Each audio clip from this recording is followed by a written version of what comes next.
That is really a great song. And you know that the man that wrote the song is even greater. When you listen to his songs, you know you're hearing the stories of his life and travels. Some of them are funny and some are kind of sad. But all of them tell us something about the man we're dedicating this entire show to. Ladies and gentlemen, the great storyteller, Tom T. Hall. Y'all ever hear a song that feels like a whole short story in 3 minutes? Pull up a chair. Tonight we're walking with Tom T. Hall, the storyteller from Olive Hill, Kentucky, who could turn a small-town whisper into a hit record and make you nod your head like he'd just read your diary. Picture it. Late summer of 1968, Nashville's Columbia studio still warm from the tubes cooling down. A young singer named Jeannie C. Riley cuts a Tom T. Hall number called Harper Valley P.T.A. Next thing you know, that record blasts up both the country chart and the pop chart. A country song calling out the town busybodies, that was Gasoline. On Dry Pine. And that's how a songwriter named Tom T. became Tom T. Hall, capital T, the fellow everybody in town wanted a story from. He'd been writing for years, of course. Plain talk, clean lines, melodies that sit easy on the ear. Buys January 1971, the Grand Ole Opry welcomed him as a member. And then he started stacking his own hits like Cordwood, A Week in a Country Jail in '69, the year that Clayton Delaney died in '71, and in November of '72, that quiet heartbreaker, Old Dogs, Children, and Watermelon Wine. He didn't shout. He just talked to you steady, like a neighbor leaning on a fence post. Let me take you to Miami Beach, 1972 Convention Week. Tom's in a near-empty hotel lounge, and an older fellow, custodian by the look of it, starts sharing the sort of barroom wisdom you don't forget. Tom goes back to Nashville and writes a song about what really matters, and he titles it, with 3 simple things: Old Dogs, Children, and Watermelon Wine. Radio hears it and hushes for 4 minutes. Folks who'd never set foot in a juke joint knew exactly what he meant. Now Tom had humor too. He was never mean with it, just wry. I Like Beer wasn't a lifestyle, it was a wink. And Ballad of $40, that's a cemetery scene told by a gravedigger who notices everything, coats, cars, and the unpaid bill. Tom could find a whole novel in the small things people do when they think nobody's looking. That's his gift. He wrote like your memory. Sounds. There's a story he told about getting locked up overnight in a little town jail led to A Week in a Country Jail.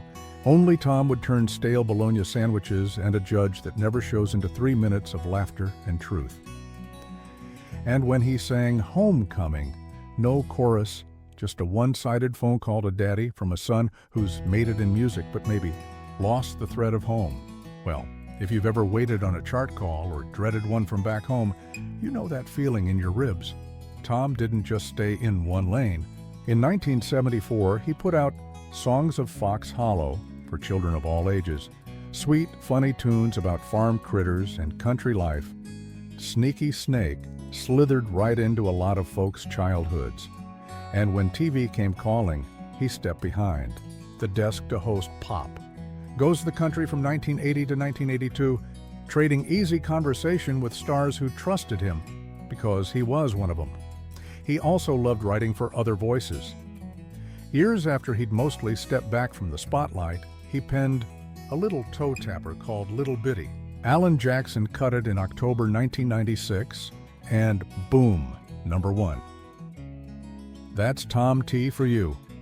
Even when he goes quiet, the songs keep walking back into the room. Let's talk about the love story in this story.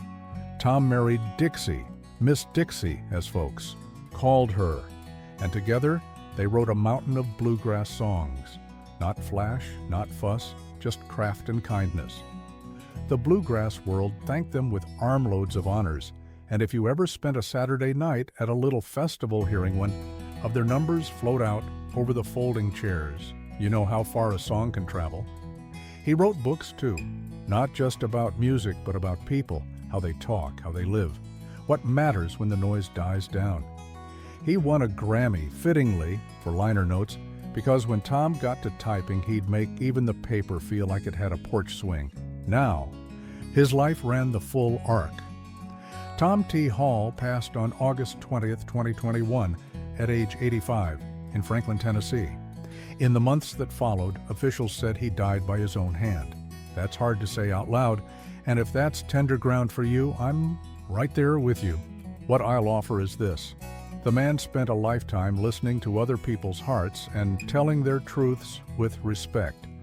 If his own last chapter was heavy, that doesn't dim what he gave. If anything, it makes the quiet mercies in his songs shine brighter. What did he leave us?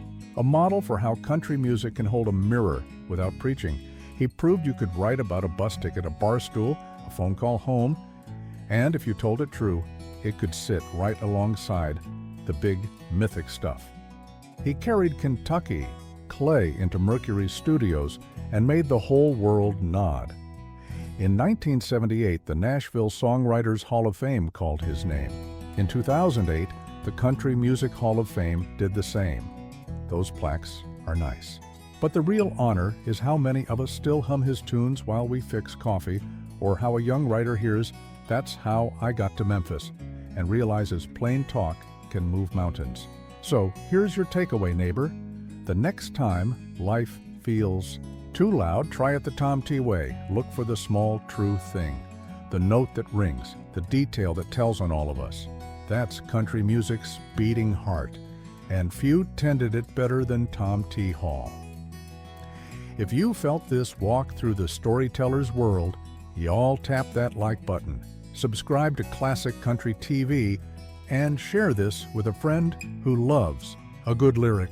We've got more Porchlight Tales coming. Don't miss the next one.